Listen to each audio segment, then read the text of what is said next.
apa khabar? Terima kasih kerana setia bersama kami di Astrawani. Anda bersama saya, Syed Fardino Omar, dan anda sedang menyaksikan Bisnes Alternatif. Hari ini saya pakai baju biru tapi kita nak cakap tentang hijau.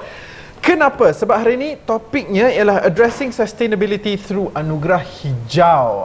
Kita nak tahu bagaimana kita boleh menggunakan sesuatu entiti seperti Anugerah Hijau ni untuk bukan sahaja mempromosikan kepentingan elemen hijau dalam hidup kita, tetapi juga kelestarian dalam apa segala benda yang kita lakukan, tapi dengan cara yang kreatif. Okey, bersama saya untuk mengolah topik ini ialah founder Econites, Yasmin Rashid. Yasmin, nice to have you on the show.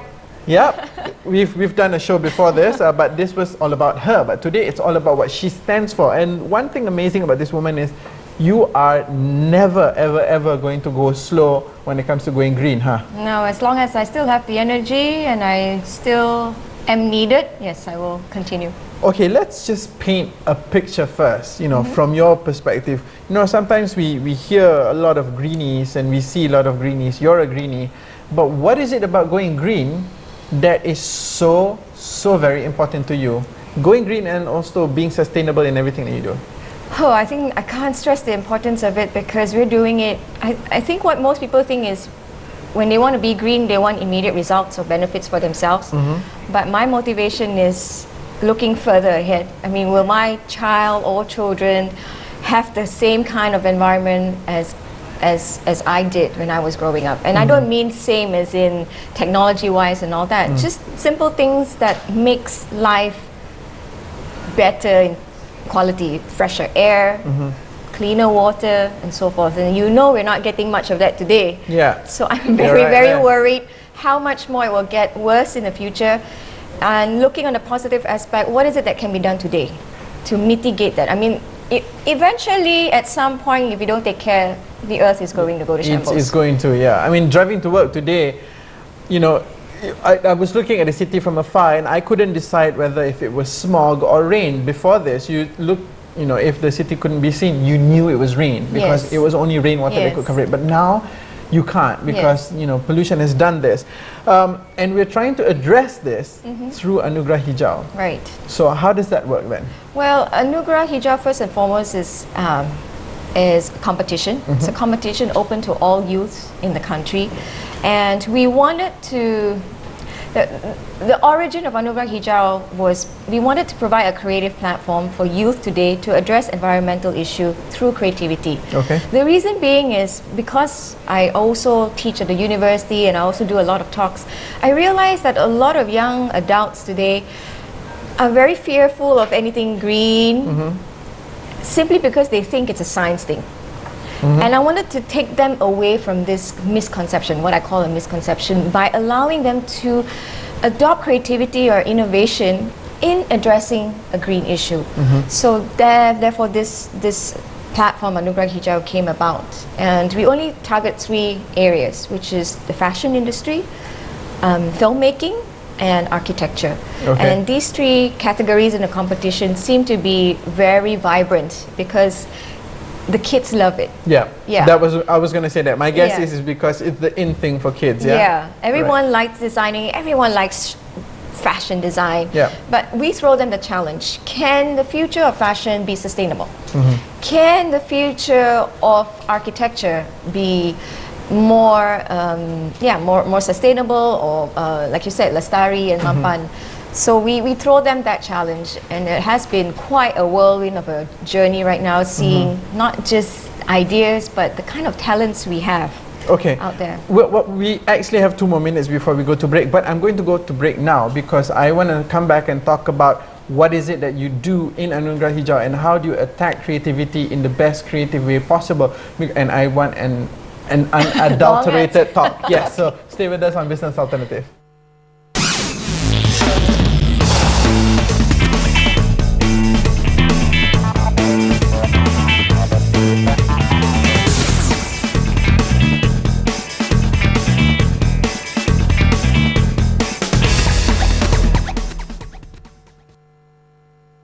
We're back and we want to talk about creativity, creative punches that we want to throw in the name of going green and also being sustainable. Okay, so fashion, film and architecture.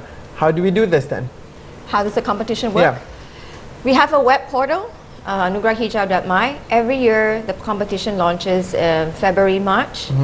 All we need is a one-page idea from any youth between the ages of 14 and 29. And that idea... Missed out by 1 year. Exactly. Oh, really? Now I know your age.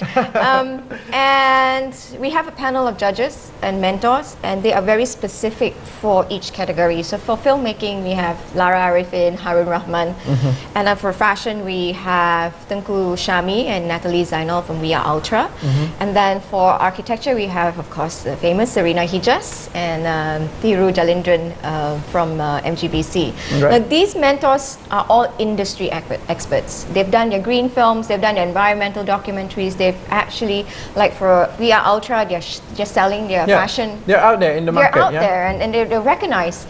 And Serena Hijaz, and you know, I mean, it's... The name speaks the name, for itself. yeah, exactly. In fact, that was one of the big pull for youth to be part of it, because they know that if their ideas were selected by these mentors, that they're It's a already... foot in. It's a foot in. It's a foot in, yeah. That's why I always tell them it's not about winning, and they know it. It's not about winning. To get selected based on your amazing idea and to be in that workshop with these industry people is the pinnacle of it all. Right. Because there and then you get, well, they get to tear your idea apart, but you are also in this very steep learning curve to learn how to apply ideas into reality. And we're at this stage right now where we're done with the workshop, so we've got the top 30 finalists, 10 for each category, and they're communicating with the mentors so that by October we will be seeing 10 3D models of sustainable buildings, 10 environmental films. So we're potentially building future filmmakers. We're building possibly green architects and also sustainable fashion designers. And Right, I think see. the time is now to do that. You know, people tell us we need to head towards a green economy. A green economy is nothing if we don't have people with skills. So Anugrah Hijau is that. It's about evoking these skills back again. I want to play the role of devil's advocate here for a little bit. You know me. I know. I'm always going to try and throw, you know, spanner in the works. One of the reasons why people possibly don't pay as much attention to anything green is possibly because they think it's a phase. You know, environmental issues aside, they might think that it's a phase, it might be fluff. And by attacking this issue through creative outlets such as fashion and film, okay, architecture, you might have your merits there, but fashion and film, you know, two industries that people be thinking Hollywood and Paris and Milan, they think it's not as serious as it should be. So how do you address that? Well, I beg to differ on the fashion bit. I think we're all very addicted to fashion today. And I mean, just a simple experiment, if you ask any youth on the street, what is your attire made of? They wouldn't know too much. Or they would say a traditional answer like it's cotton, but you know, not every attire is 100% cotton these days. Just because I'm doubting that this is cotton now. yeah, because you know, and I would ask them things like, do you know what a cotton tree looks like? And I get blank stares looking at me with a question, you know, you mean cotton grows on trees? So the knowledge of the youth today on what makes you buy that item and what makes that item last longer, or what happens, what can happen to it after you've gotten rid of it, the knowledge is still very, very low. And I can only hope that the educational aspects of this program will stay ingrained.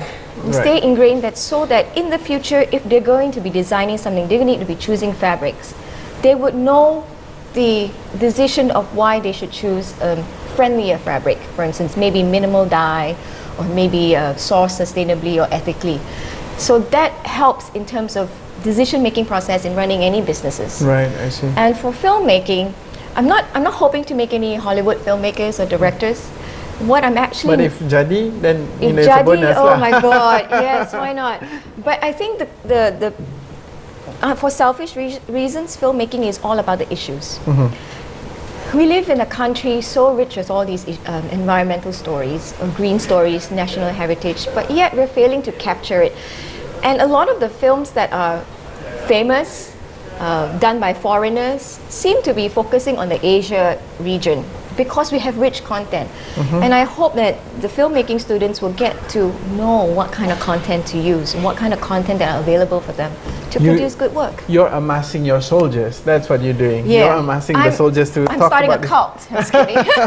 Well, unfortunately, that's all the time we have. But where can we go? Is there a website that we can go to find out? Yes, go to anugrahhijau.my, M-Y, or join us on Facebook. We have a Facebook group, Anugrah Hijau _Green Awards. Over there, you get to see all the videos of the stuff that our kids have done in the past, all the designs, the fashion designs. The works, everything the is whole there. work. Okay. So And I'm sure it would also lead you to the bigger picture, which is Equinites and the work that you do and yeah, how a little you... bit. Yeah, okay. Yasmin, thank you so much for your time. Problem, It's great having you. It's great bullying her, you know, make her talk as fast as she can. Okay, as usual, I'm going to leave you with something to think about. And today, it's a business that makes nothing but money is a poor business, says Henry Ford, my hero in the automotive world. Okay, you're with me, Syed Freddy Norman. You've been watching Business Alternative with Yasmin Rashid of Equinites. And it's 15 minutes till tomorrow, so make it count. Think how you can make tomorrow last longer. And you know what I mean by lasting longer. Stay with us on Astro Money. Bye-bye.